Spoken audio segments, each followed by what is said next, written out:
There are all sorts of awkward words for it. Marx and Peter Berger called it reification. Stanley Cohen and Laurie Taylor refer to it as a state of unreflective accommodation, and the Brazilian educator Paulo Freire called it the state of submersion. It describes that state of consciousness in which we forget that the world around us is and can only ever be the product of human actions. The world appears to us as a giant overarching structure in whose shadow we stand. The world seems fixed, without history or the possibility of an alternative future. Reification describes the process in which we forget that we're the agents and narrators of our lives, and our lives end up running themselves, like a plane, locked on autopilot. And yet, experiences occur that lead us into a state of discomfort with our forgetting. We become disturbed by the ways in which we allow ourselves to be swept along so easily by the mundane, the abusive, the predictable routines of life.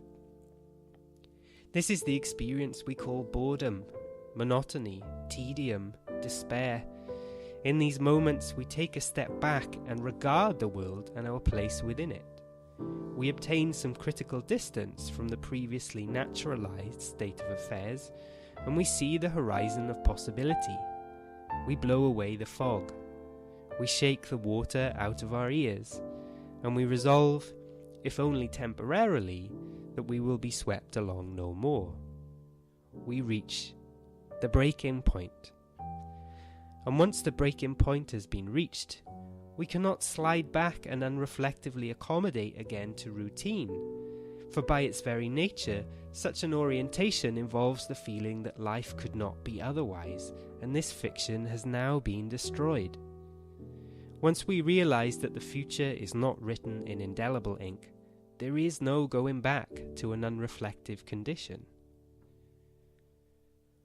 What causes people to reach the breaking point? This point at which they no longer agree to accommodate the more mundane aspects of everyday life. The events leading up to a breaking point are difficult to pin down. Critical reflection might be prompted in the most unpredictable of situations, by the vague sense of desolation that descends in a traffic jam of commuters, or in a crowded shopping mall, by the resentment that surfaces in another pointless team meeting, by the meditative quality of mind which can follow a trip into nature or a drive down an open road. Some suggest that critical reflection is often prompted in times of trouble. A shock event, like a death in the family, acts like a jolt of electricity, prompting people to reflect on their values and priorities.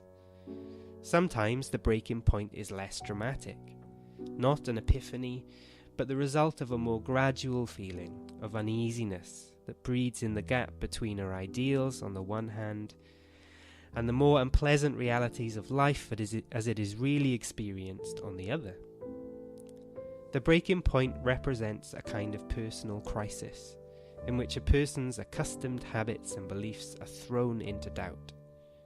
An experience, a new moral insight, or an accumulated sense of repression lead a person to question their habits and beliefs, making their usual circumstances and routines less and less tolerable.